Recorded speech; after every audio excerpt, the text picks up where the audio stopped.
What up, family? Welcome back to another Unstoppable recap. Now, first, let me say thank you to everybody who watched the very first set of recaps that I uploaded and shared out the videos. I checked the analytics and I saw where to click on and watch and share out the recaps. That simply means finding them extremely interesting. And also, big up to the people who watch the recaps, like what them say, and wanted to find out more and went on over to the live channel and watched the video in its entirety. Thank you so much for that. All right. Now I have another one phone right now, and this one right here is extremely interesting and also sad. This is a lady right here who's sharing basically what happened to her from childhood days straight into adulthood, right? Now she's sharing that, her life was basically a struggle from the beginning because her mother gave her away simply because she was born a girl, right? Her mother not like girls, so God give her 8 girls. Wanna see how God work?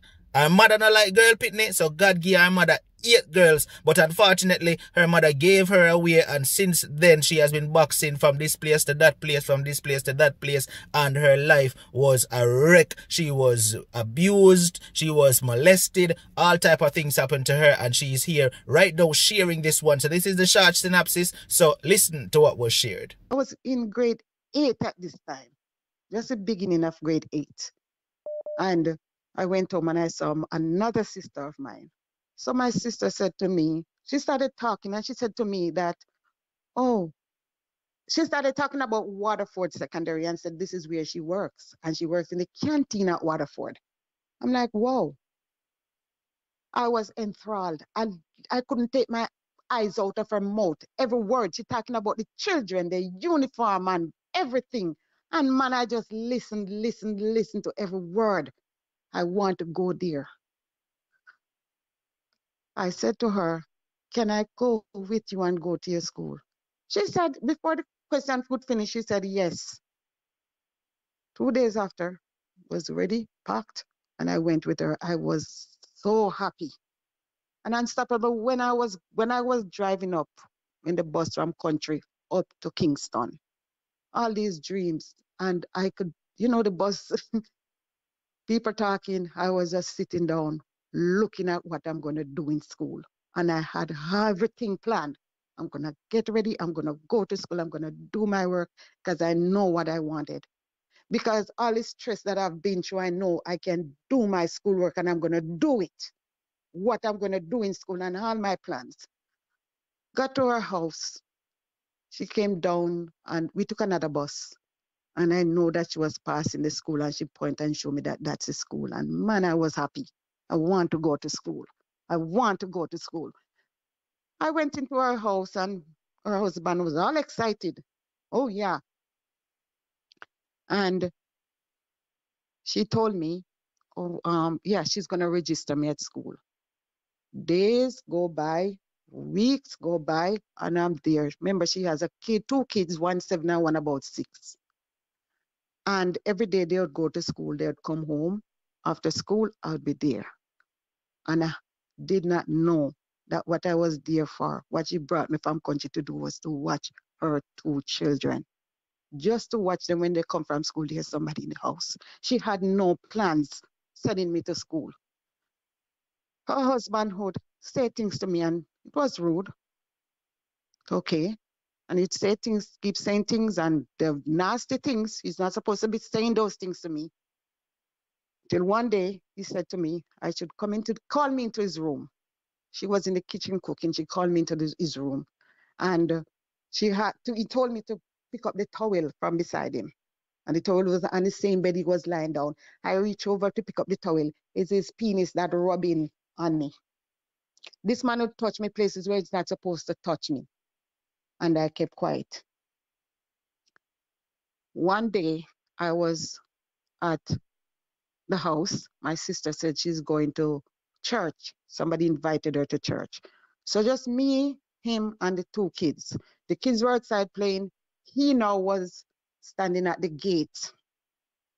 And a young man from the street came down. Before that, the guy met me. The guy met me outside one day and said, I didn't know you lived there, and asked me my name, and I told him. And he came back down now when my brother-in-law was standing there and asked him for me. And when he asked him for me, my brother-in-law came in the house, and my God, he was so upset and him cuss. You make man come out for you, man come at the gate, come out for you, man. And he just went on and on. He was so angry. So I didn't say anything wrong with that.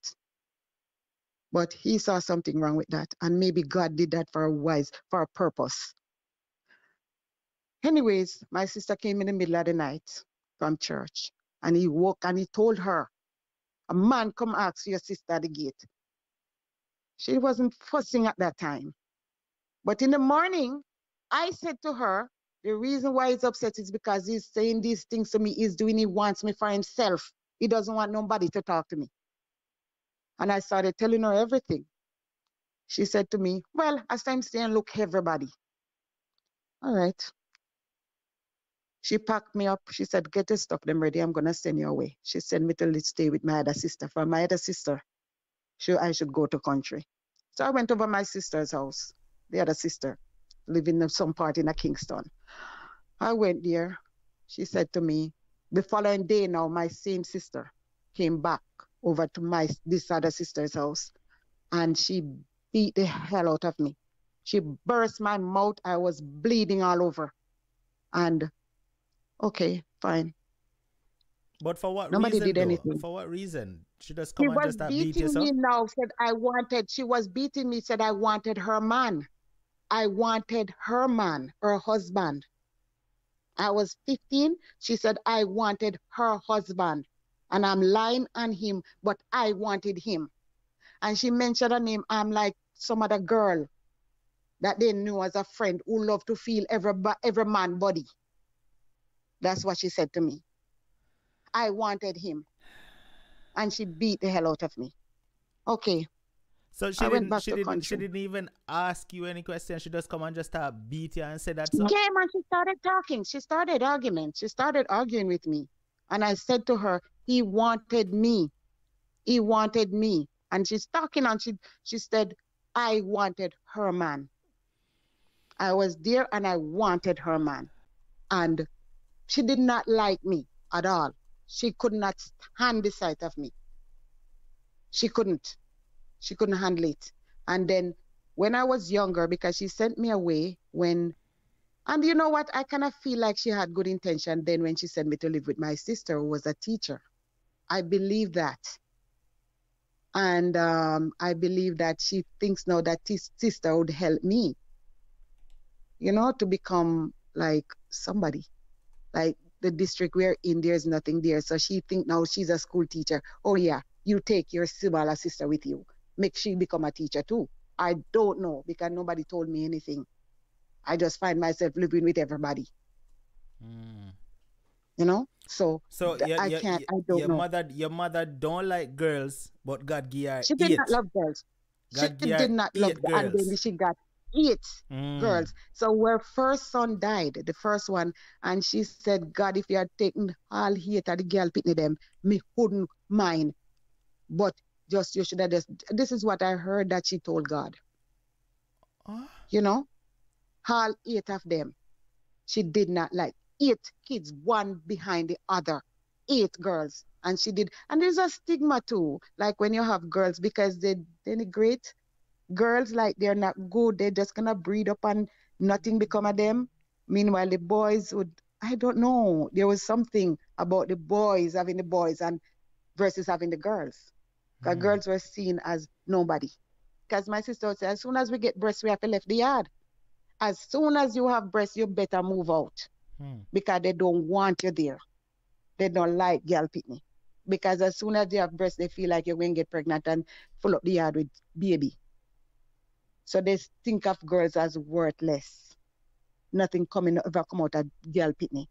My sister was a school teacher. It's my grandmother who sent her to school, so she became a school teacher. Mm. So, anyways, when my sister beat me, I remember bleeding.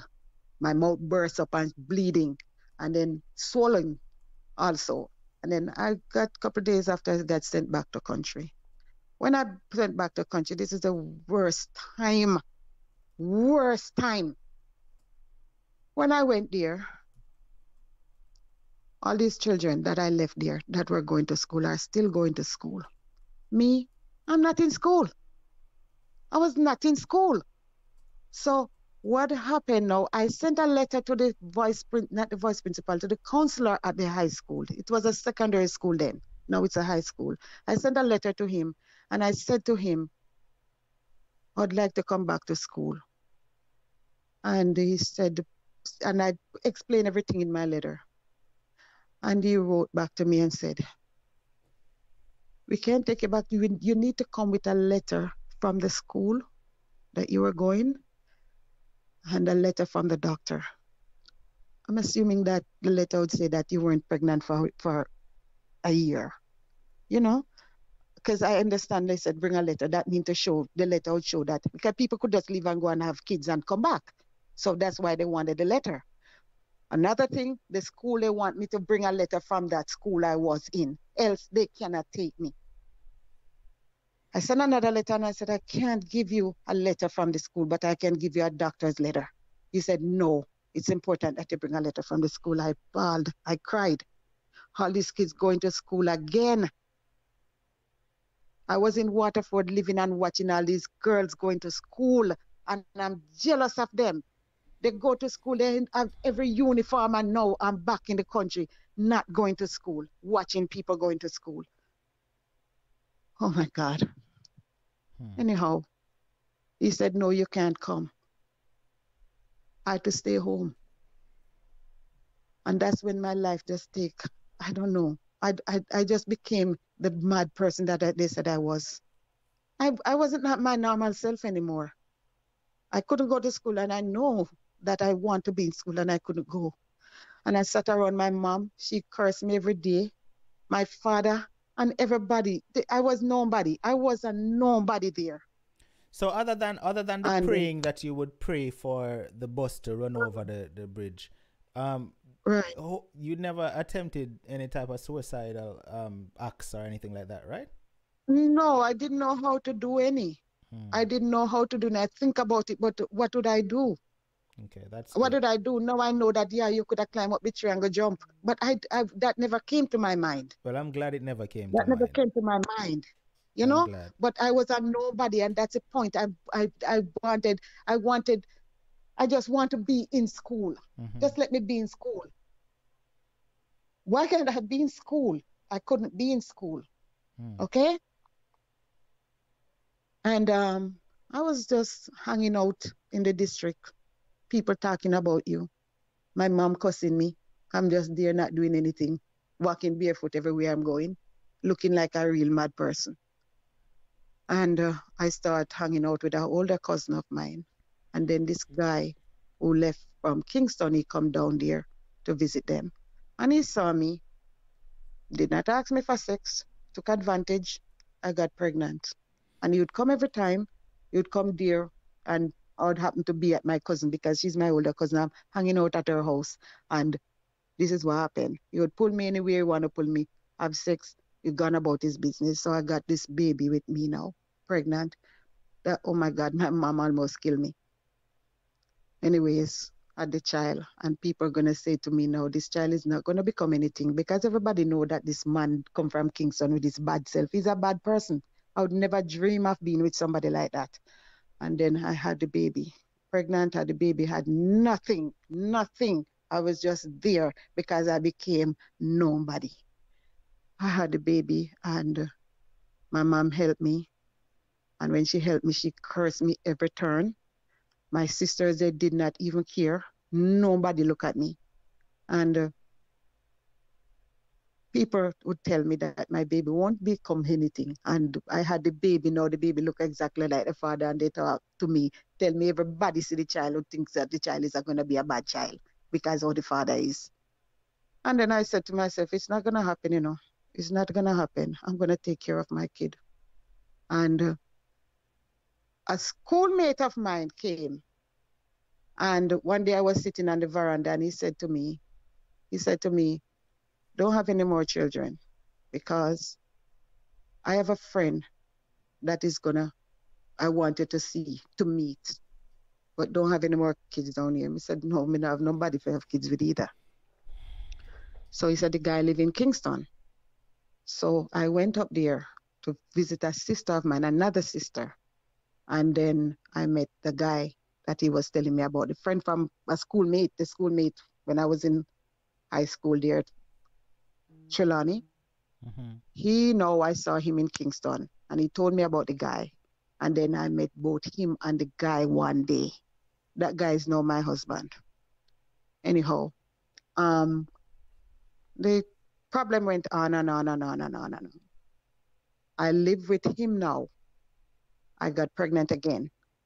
And I'm taking care of my baby in the country. I'd send things to my baby. Then I took my baby from there because I didn't want her to stay there. Everybody said, "Oh, you shouldn't take the child from there because who your mother is going to send to the shop to buy things? She doesn't have anybody to send. She was the one to help your mother." I said, "No, I don't want that for my kid." So I took my kid to live with me. And me and my kid and my new baby will live together. And my sister started filing. I heard that my sister is filing and the government, I think, in Canada said you can file for your mother, your father, and all their unmarried children. My sister was on the filing, one sister. My brothers were on the filing. I wasn't on the filing because I'm the bad seed in the family. I was Hmm. just too bad. Hmm. So my mom went to immigration and told them that one brother refused to go, said he's not leaving Jamaica because he's okay. He's not leaving. So the lady at immigration said to her, "You don't have any more unmarried children?" She said, "Yes, but she have two kids." The lady said to her, "It doesn't matter." So they put me on. They told, give her my name. Good. Then they put me and my two children on filing. Good. And we got through and we came. My sister wasn't filing for me. So when it's just because my brother refused. So now my mom was sick. My mother lived in Miami with them and she got sick.